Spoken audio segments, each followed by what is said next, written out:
The shower kept running long after his voice faded. I stayed there, frozen in the hallway, my palm still pressed against the door as if it might steady me. Heat seeped through the wood, warming my skin, making the moment feel more intimate than it had any right to be real. "I'll give you a minute," I said, though I didn't know why. My voice sounded distant, like it belonged to someone else. "Don't," Ethan replied quickly. Too quickly. "Just stay. Please." That single word unraveled something in me. I leaned my shoulder against the wall, sliding down until I was sitting on the cool tile floor outside the bathroom. This was safer. I couldn't see him. He couldn't see me. Whatever he was about to say would remain just words, contained, manageable. At least, that's what I told myself. The house felt different from down there. The hum of the old refrigerator echoed faintly from the kitchen.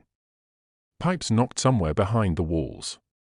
Ordinary sounds, yet they felt amplified, like the quiet before a storm. "I didn't sleep," he said after a long silence. "Neither did I." I lied automatically. Another pause. I pictured him standing under the water, head bowed, eyes closed, rehearsing whatever confession had him trapped in there. The image alone sent a twist of guilt through me. I shouldn't be imagining him like that. I shouldn't want to, but I did. "You remember last night?" he asked. Of course I did. We'd been sitting on the couch, knees almost touching, watching some forgettable movie. He'd laughed at the wrong moments. I'd watched his hands more than the screen. When he stood up to go to bed, he hesitated, like he wanted to say something, then thought better of it. "Yeah," I said. "You were quiet." A soft, humorless laugh drifted through the door. That's one way to put it. The water shut off suddenly. The abrupt silence made my breath catch. "I've been quiet for a long time," he continued, voice clearer now, closer. "You just never noticed. Or maybe you did, and you were kind enough not to say anything." My chest tightened. Had I noticed? The lingering looks. The unnecessary touches. The way he stiffened whenever someone asked about girlfriends. I'd filed it all away under "Don't assume." "I didn't think it was my place," I said carefully. "That's the problem," he replied. "Everything feels like it's not my place." I heard the shower curtain slide open. Footsteps on tile. I stared at the floor, tracing invisible lines between the grout, anchoring myself to something solid. "You know what everyone thinks of me," he went on. "The jokes. The expectations. Even you." That hurt more than I expected. "I don't expect anything from you." "Yes, you do," he said softly. "You expect me to be the guy I've always been." I opened my mouth to protest, then stopped. He was right. I expected consistency. Safety. I expected him to stay straight, unattainable, safely out of reach so my feelings could remain untested. "I don't know how to be anything else," he admitted. "But lately, it feels like I'm lying every time I laugh it off." My thoughts raced.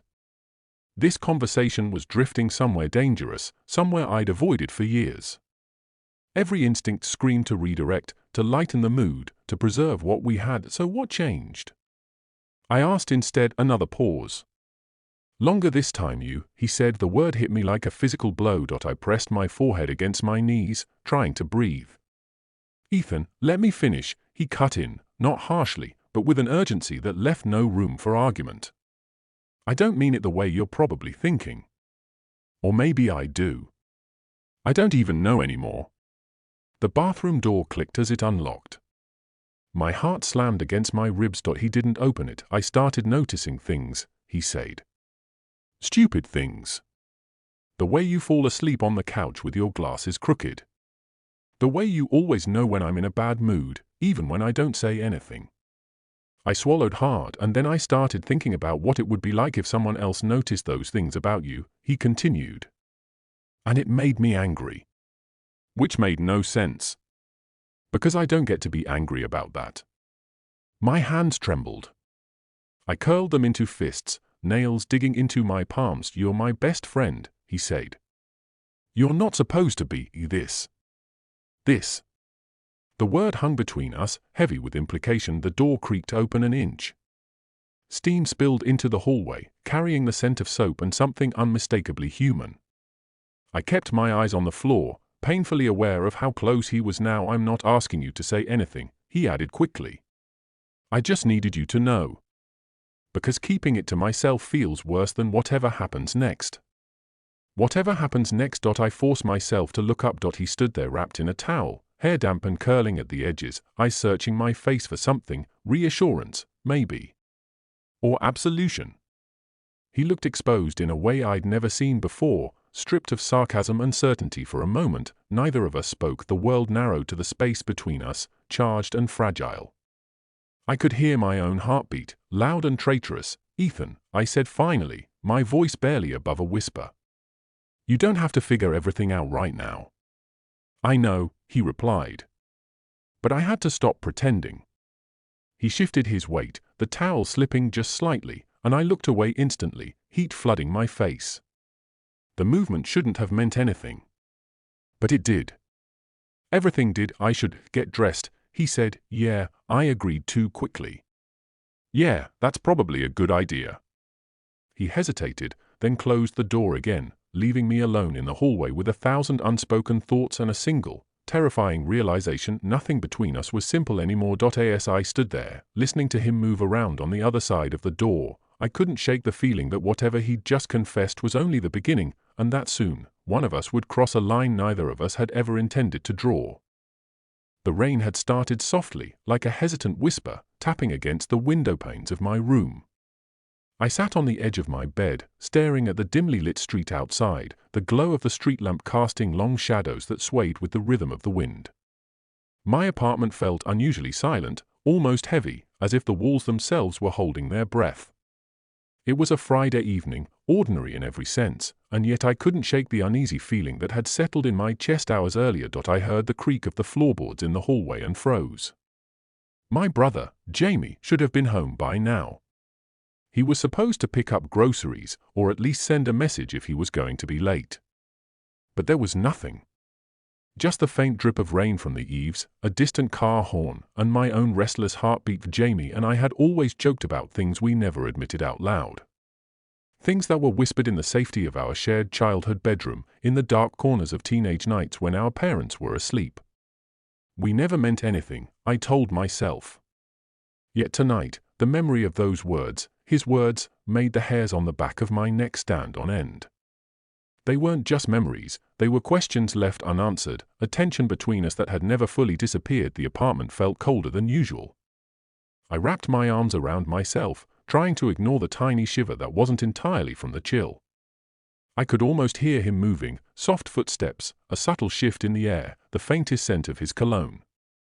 But when I called his name, my voice sounded strange in the emptiness, swallowed by shadows. No answer, and then I noticed it, a small, folded piece of paper on the kitchen counter, his handwriting unmistakable. I hadn't seen it before. My pulse quickened as I reached for it, hesitating for a moment, afraid of what I might read. The words were simple, almost innocuous, but they carried a weight I couldn't place. "Meet me tonight. Don't tell anyone." I swallowed hard, a mix of curiosity and something darker twisting in my stomach. Why now? Why here? And why me? My thoughts spun in circles as I tried to convince myself it was nothing, that I was imagining danger, imagining desire, imagining secrets. And yet, the paper burned between my fingers, the words etched into my mind like a whisper of a promise I wasn't sure I wanted to keep. Outside, the rain fell harder, hammering against the windows like impatient fingers. Somewhere deep down, I knew that whatever happened tonight would change everything. I didn't yet understand how, or in what ways, but the air around me was thick with a tension I couldn't escape. I sat there, staring at the paper, feeling both terrified and inexplicably drawn to the unknown. And as the wind howled through the cracks in the window frame, I realized I had a choice to make: ignore it, or follow the whisper of something forbidden that might unravel everything I thought I knew. And in that moment, I couldn't help but wonder, had my brother really been joking all those years ago, or was there something more waiting in the shadows, just for me? If you want, I can immediately continue with the rising action. 1,200 to 1,500 words, building the tension and emotional conflict. while keeping it suspenseful and taboo, so the story flows seamlessly. Do you want me to do that next? Rain had been falling since dawn, the kind that pressed softly against the windows like a secret trying to get in. The house smelled faintly of coffee and damp wood, familiar and comforting, yet that morning it felt staged, too quiet, as if the walls were holding their breath. I was sitting at the kitchen table, scrolling aimlessly on my phone, pretending not to notice the empty chair across from me. Ethan's chair. We'd been best friends for 8 years. Straight. Unquestionably straight, at least, that was the version of him the world knew. The version I'd repeated to myself whenever my thoughts drifted somewhere dangerous. We lived together now, a practical decision after college, splitting rent, sharing groceries, sharing space. Sharing everything except the one truth I never said out loud, that I loved him. I told myself it was manageable. A quiet ache. A private burden. I survived on routine, morning coffee, late-night movies, sarcastic banter that masked everything else. As long as things stayed the same, I could breathe. But that morning, things were already wrong. Ethan was usually loud. Music blasting from his room. The bathroom door slamming. The sound of him humming off-key while brushing his teeth. That day, there was none of it. No footsteps. No voice, just the rain. I checked the time. Too late for him to be asleep. Too early for him to be gone. A flicker of unease tightened in my chest. Relax, I told myself. You're imagining things. Then I heard it. Water. The shower was running. I frowned. He never showered that early. Never without music. I stood slowly, the chair scraping against the floor louder than it should have been. Each step down the hallway felt deliberate, like I was walking toward something I didn't want to name. The bathroom door was closed. Steam curled out from beneath it, ghost-like. I stopped just short of knocking. Why was my heart racing? 1,000 thoughts collided in my head. Had something happened? Was he sick? Upset? With me? The last conversation we'd had replayed in fragments, his distracted nods, the way he'd avoided my eyes the night before. You're overthinking. But then his voice cut through the sound of water. Not singing, not joking, just my name, quiet. Uncertain. Almost trembling. Can you come here? My hand hovered inches from the door. Every instinct told me to turn back, to give him privacy, to preserve the fragile balance we'd built. Best friends didn't cross thresholds like this. Straight best friends definitely didn't. Yet something in his tone, something raw and unguarded, pulled me forward. I swallowed hard. What's wrong? I asked, my voice steadier than I felt. There was a pause. The water continued to fall, relentless. I need to tell you something, he said. Before I lose the nerve. My pulse thundered in my ears. Tell me what. I rested my palm against the warm wood of the door, aware, terrifyingly aware, of how thin it was between us. And in that moment, with rain outside and steam inside, I couldn't tell which one of us was about to step into something we could never undo. Not abruptly, not with regret etched across his face, but with the careful restraint of someone who knew exactly how fragile the moment was. The absence of his warmth was immediate, almost painful, like a door closing softly but firmly. We didn't speak. He turned toward the window instead, hands braced on the sill, shoulders rising and falling as he tried to steady his breathing. The rain outside had softened, no longer pounding, just a steady whisper against the glass. It felt deliberate, like the world was slowing down to match the rhythm of our hesitation. I stayed where I was, afraid that if I moved, I'd either cross the line completely or retreat so far I'd lose him altogether. This feels like standing in the middle of the road, he said finally, voice low. Cars on both sides. No idea which way to go. I swallowed. Or when to move. He nodded without turning around. The silence stretched again, but it wasn't empty. It was crowded, with thoughts, with what ifs, with the echo of almost touch lingering on my skin. I rubbed my arm absently, as if I could erase the memory of his fingers there. I didn't want to. I keep replaying that moment, he admitted. The second before I touched you. I thought you'd pull away. I thought you'd change your mind, I replied. He turned then, leaning back against the window, I searching my face like he was trying to read something written between the lines. Did you want me to? The question wasn't accusatory. It was afraid. I wanted you to be sure, I said. And I wanted to survive whatever you decided. A faint smile flickered across his lips, gone almost as soon as it appeared. You always think 3 steps ahead. Someone has to. He pushed off the window and walked past me toward the kitchen, leaving a careful distance between us. The clink of a mug against the counter sounded unnaturally loud as he poured himself coffee, hands slightly unsteady. Such a normal action.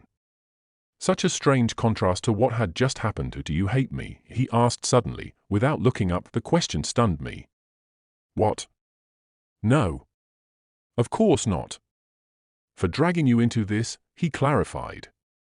For making you carry something you never asked for. I leaned against the doorway, watching him from afar. I've been carrying it anyway. You just named it. He let out a slow breath. I don't know what that makes me. Human, I said quietly. Confused. Brave. Terrifyingly honest. He glanced at me then, something unreadable passing through his eyes. You make it sound noble. It doesn't feel noble, I admitted. It feels like we're both standing on a fault line. He nodded once. Yeah. We drank our coffee in silence, standing on opposite sides of the room like 2 people who shared a history but were suddenly unsure of the future. Every small movement felt loaded, his fingers tightening around the mug, my foot tapping against the floor, the way our eyes kept finding each other and then darting away. I don't want to hurt you, he said after a while. I know, I replied, and I don't want to lose you. That was the harder part. I don't think those 2 things are separate anymore, I said. He set his mug down carefully. So what do we do? The question hovered, unanswered. There were 100 possibilities and none of them felt safe. I think, I said slowly, choosing each word with care. We sit with this. We don't rush. We don't pretend it didn't happen. And if sitting with it makes it worse, he asked, then at least we'll know it was real. He considered that, jaw tightening slightly, then nodded. Okay. Okay. It wasn't a promise. It wasn't a resolution. It was a pause. He glanced toward the hallway, then back at me. I'm going to go for a walk, he said. Clear my head. Yeah, I said. That might be good. He hesitated at the door, hand on the handle, like he wanted to say something else. Like there was one more truth hovering just out of reach. Then he left. The door closed softly behind him, the click echoing through the house. I stood there alone, the air still warm with his presence, my thoughts tangled in everything we'd almost done and everything we hadn't. I didn't know what would happen when he came back. I only knew that the line between us was no longer invisible, and that neither of us could pretend we hadn't seen it. He came out of his room dressed but not armored. That was the first thing I noticed. No jokes. No exaggerated confidence. Just a plain grey t-shirt, jeans, hair still damp, eyes avoiding mine like they were afraid of what they might reveal if they stayed too long. We stood in the living room, the rain still tapping insistently against the windows, the air thick with things we hadn't said. The TV was off. The lights were dimmer than usual, though I couldn't remember turning any off. It felt intentional, like the house itself was conspiring against us. So, he said, finally breaking the silence. So, I echoed. A useless word. A placeholder. He moved first, pacing near the couch, running a hand through his hair, then dropping it again like he didn't know where to put his own body. I stayed where I was, rooted near the hallway, every instinct torn between stepping closer and backing away. This is the part where things get weird, right? He asked with a weak smile. They've already been weird, I replied. This is just louder. He huffed out a breath. Figures. We shared a small, fragile laugh, the kind that existed only to keep something else from breaking. When it faded, the silence rushed back in, heavier than before. I keep thinking, he said slowly, that if I don't say anything else, maybe we can pretend this was just a bad morning. Stress. Lack of sleep. My stomach twisted. And can you? He stopped pacing. Looked at me then. Really looked at me. No, he said. That's the problem. He crossed the room and sat on the couch, elbows on his knees, hands clasped together so tightly his knuckles went pale. I stayed standing, suddenly unsure of the distance between us, of what it meant now. You ever feel like you've been standing at the edge of something for so long that you forget what solid ground feels like? He asked. Yes, I answered, too quickly. Too honestly. That got his attention. He glanced up, eyes narrowing slightly, not in suspicion but in recognition. You too? The question hung there, dangerous and exposed. I should have lied. I should have shrugged it off, deflected, protected both of us from what that admission might open up. But the room felt like it was closing in, and the weight of years pressed against my chest. I've been standing there for a while, I said quietly. His breath caught. I saw it. The subtle hitch, the way his shoulders stiffened. For how long? He asked. I hesitated. This was the moment where honesty could either free us or ruin everything. Guilt flared, guilt for wanting him, for letting this conversation go this far, for not stopping it when I still could. A long time, I said. Longer than I'd like to admit. He leaned back against the couch, staring up at the ceiling like it might offer answers. God, he muttered. I was so sure this was just in my head. A strange mix of relief and fear washed over me. You're not imagining it. Silence again. Different this time. Sharper. He sat up abruptly. Why didn't you say anything? Because you're straight, I replied. Because you were my best friend. Because I didn't want to be the thing that complicated your life. He laughed softly, but there was no humor in it. Turns out I did a pretty good job of complicating it myself. He stood and took a step toward me, then stopped, like he'd hit an invisible boundary. Tell me something, he said. And be honest. I nodded, though my heart was pounding hard enough to make my ears ring. If things were different, he asked, voice low, controlled, if I weren't who everyone expects me to be, would you have ever said something? My throat tightened. I looked at him, really looked at him. At the familiar face that suddenly felt unfamiliar, charged with possibility and risk. Yes, I said. The word felt like stepping off a ledge. His eyes darkened, not with lust, but with something heavier. Conflict. Want. Fear. All tangled together. He took another step closer. I don't know what that means, he said. I don't know what I am. I just know that when I imagine losing you, it feels unbearable. And when I imagine you with someone else, it feels wrong. My pulse raced. Every nerve in my body was suddenly awake. That doesn't automatically mean, I began. I know, he interrupted. But it doesn't mean nothing either. He was close enough now that I could smell his soap, see the faint scar on his jaw I'd seen 1,000 times before. The familiarity made it worse.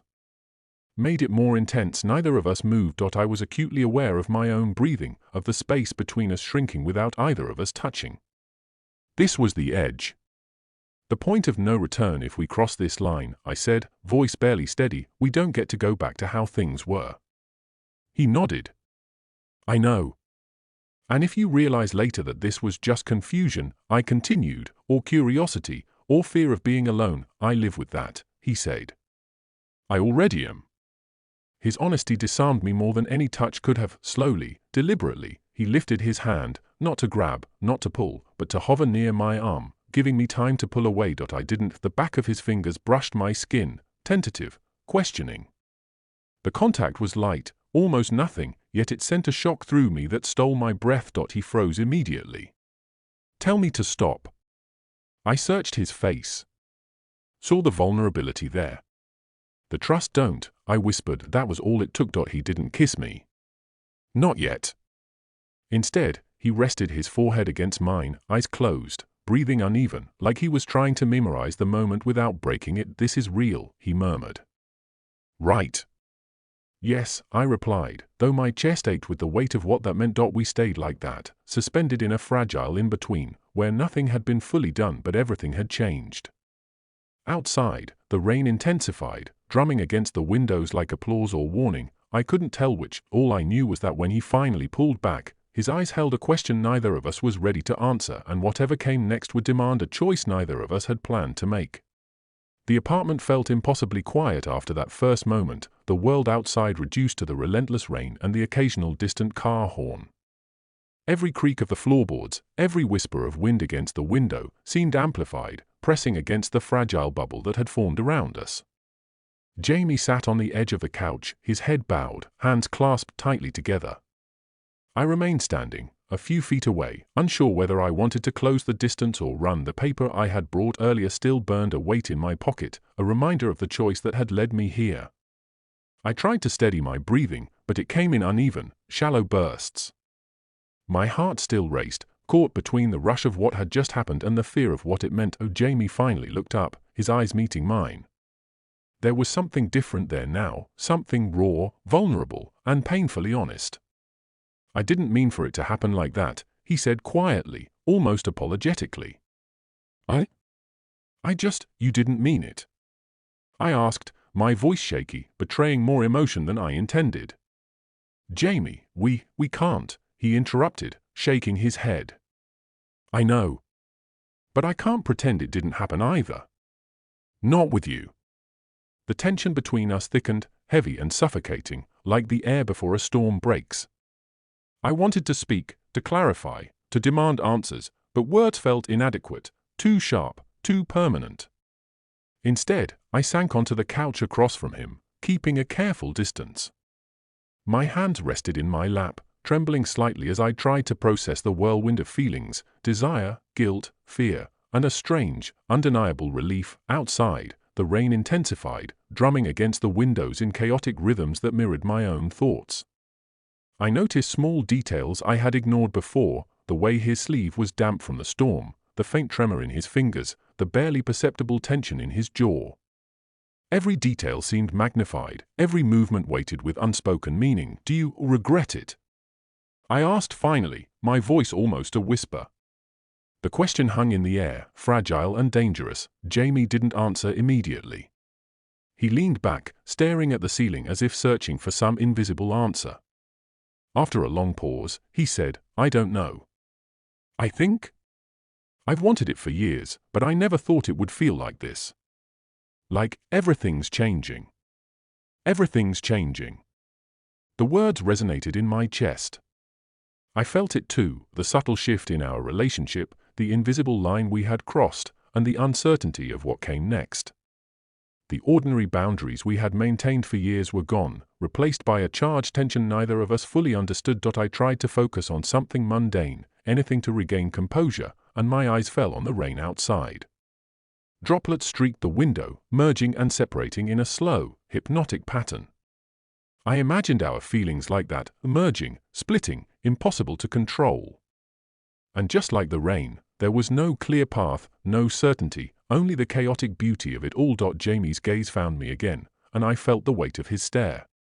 He wanted to reach out, to bridge the gap between us, but neither of us moved. The silence stretched, punctuated only by our uneven breaths and the storm outside. Each second felt like a suspended heartbeat, fragile and intense. "I don't know what happens now," he admitted finally, voice barely audible. "Do we stop? Pretend it didn't happen? Or do we continue and risk everything?" I swallowed hard, the knot in my stomach tightening. I wanted to answer, to make a choice, but the truth was, I didn't know either. The fear of crossing further lines warred with the pull of desire, the thrill of forbidden intimacy. My gaze dropped to our hands, barely inches apart, and the tension made the air between us almost tangible. The sound of another creak above us made me jump, a cold reminder that the world outside our fragile bubble still existed. Someone could walk in at any moment. The thought should have terrified me entirely, but part of me felt a dark exhilaration at the possibility of being caught, at the dangerous secrecy that now defined us. Jamie leaned forward slightly, his eyes searching mine, full of longing and hesitation. "We need to figure this out," he said softly, though the words were half command, half plea. "I don't want to lose you. But I don't know if we can go back to normal." I nodded, understanding exactly what he meant, though I couldn't speak the words aloud. Whatever had happened tonight had altered the rhythm of our lives, shifted the foundation of our relationship in ways that were both thrilling and terrifying, and so we sat there, the storm outside matching the storm inside, caught between confession and restraint, between desire and fear, knowing that nothing would ever be the same. The night stretched on, each minute a fragile balance, each glance a silent negotiation of what could or couldn't happen next. The apartment remained still, the rain slowly fading to a drizzle, but the tension lingered like a phantom.